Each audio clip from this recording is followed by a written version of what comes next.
Perder o emprego é como perder parte da própria identidade. Não se trata apenas de não ter renda, é o silêncio que toma conta da rotina, o vazio de propósito e a incerteza sobre o amanhã. Quando esse vazio é preenchido por um bico, um trabalho temporário ou informal, parece alívio, mas na prática é uma troca de angústia por outra. É o que milhões de brasileiros têm vivido hoje, uma sensação constante de correr sem sair do lugar. Um trabalhador me contou recentemente: voltei ao trabalho há 3 meses, faço entregas de manhã e ajudo numa loja à tarde, mas as contas continuam chegando. O cartão já virou uma bola de neve. Trabalho o dia todo e ainda me sinto inseguro sobre o futuro. Essa história não é isolada. É o retrato de uma geração que trabalha mais, mas ganha menos, que se vira para sobreviver, mas não consegue planejar o amanhã. O nome técnico disso é subemprego, ou, como preferem os economistas, subutilização da força de trabalho. Mas o nome técnico não conta tudo. O que está por trás desse conceito é humano. São as pessoas que, mesmo trabalhando, não conseguem viver com dignidade. Gente que tem diploma e vende doces na rua, motorista de aplicativo com formação universitária, entregadores com mestrado, professores substituídos por plataformas digitais. O subemprego, de forma simples, é o trabalho que não entrega segurança, estabilidade nem desenvolvimento. É quando o trabalhador está ocupado, mas abaixo de sua qualificação ou com jornada parcial involuntária.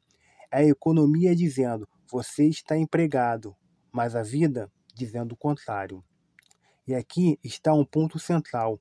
Arrumar qualquer coisa não resolve o desemprego, apenas o disfarça.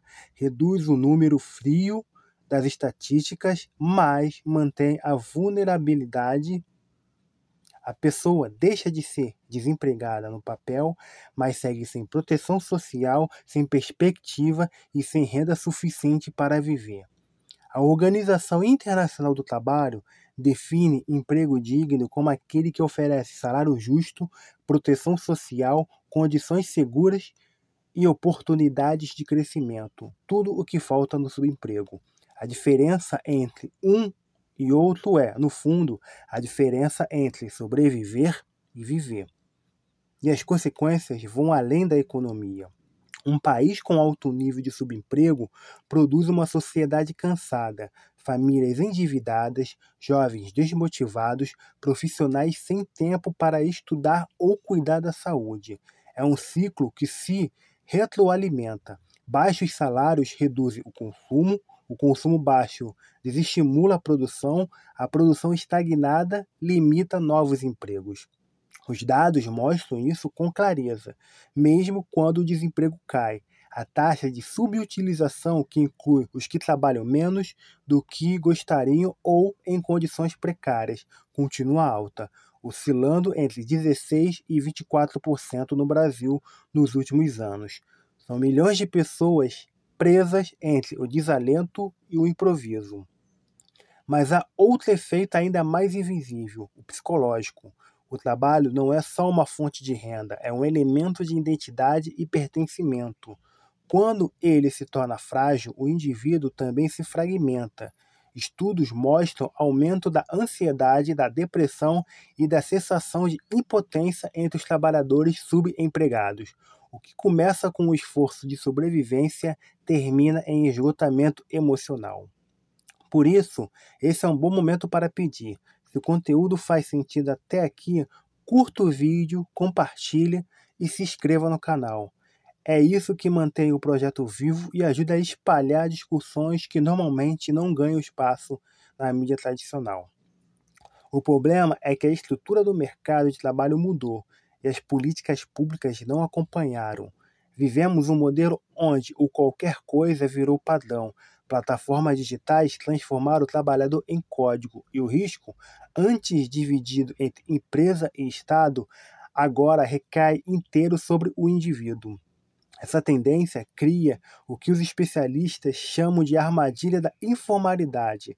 O trabalhador não contribui para a previdência, não tem acesso a benefícios e, se adoece ou o aplicativo bloqueia, sua conta fica sem amparo.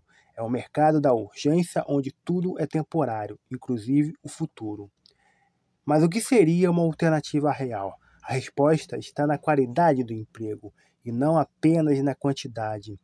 Políticas que priorizam inovação, pesquisa e desenvolvimento criam setores produtivos capazes de gerar empregos estáveis e bem remunerados.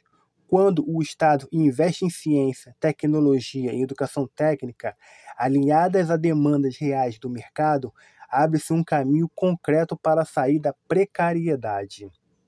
É isso que países com trajetórias parecidas com o Brasil têm feito. No Chile, por exemplo, parcerias entre o governo e o setor privado mapeiam habilidades regionais e criam cursos de curta duração com estágio garantido. Na Colômbia, programas de microcrédito com mentoria ajudaram a formalizar pequenos negócios locais.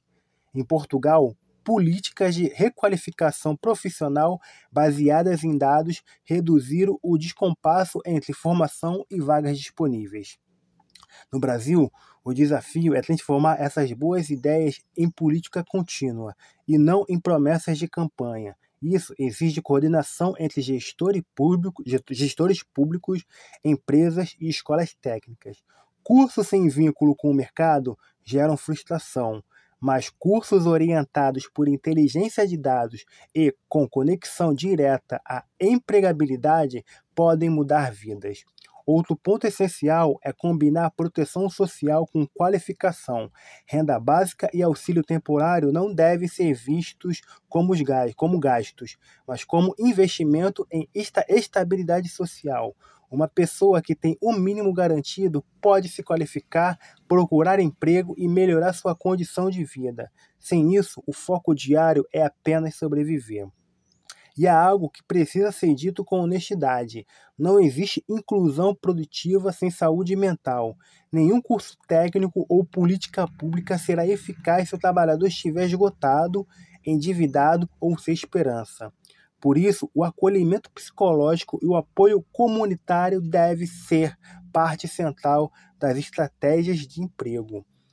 A verdade é que o futuro do trabalho não será decidido apenas pela tecnologia, mas pela forma como escolhemos organizar a dignidade. Não se trata de nostalgia por empregos antigos, mas de repensar o valor do humano em meio à automação e à lógica da pressa. E aqui vai meu segundo pedido, do coração. Este projeto é totalmente independente e é também a minha única fonte de renda. Se esse conteúdo toca, informa ou ajuda você a refletir, considere apoiar financeiramente o canal. Qualquer contribuição faz diferença para manter esse espaço livre, humano e comprometido com o debate público. Voltando ao tema, há caminhos concretos para mudar a realidade do subemprego, fortalecer os serviços públicos de intermediação de vagas, como o Cine, estimular parcerias locais entre empresas e escolas técnicas e criar programas de voucher empregabilidade, onde o Estado subsidia a contratação com contrapartida de treinamento. São exemplos que funcionam em diversos países. Também é essencial mapear as demandas regionais. Cada cidade tem um perfil econômico, um conjunto de vocações. Um programa de qualificação em tecnologia pode ter impacto em São Paulo, mas talvez o foco ideal em outra região seja agroindústria, energia renovável ou turismo sustentável. O segredo está em adaptar, não copiar. No fundo, o combate ao subemprego é uma luta pela autonomia, é devolver às pessoas o controle sobre o próprio destino, e isso começa pelo reconhecimento. Ter trabalho não é suficiente. O que precisamos é de trabalho com propósito, segurança e esperança. Talvez o futuro do trabalho não esteja apenas em novos empregos, mas em novas formas de pensar o trabalho, como um direito social e não apenas uma transação econômica. E esse é o debate que precisamos enfrentar agora enquanto ainda há tempo de reescrever as regras. Se essa reflexão fez sentido, deixa o like, compartilha com quem também está enfrentando essas incertezas e comente aqui embaixo o que significa para você um emprego digno, porque é nessa conversa honesta, coletiva e consciente que começa qualquer transformação real.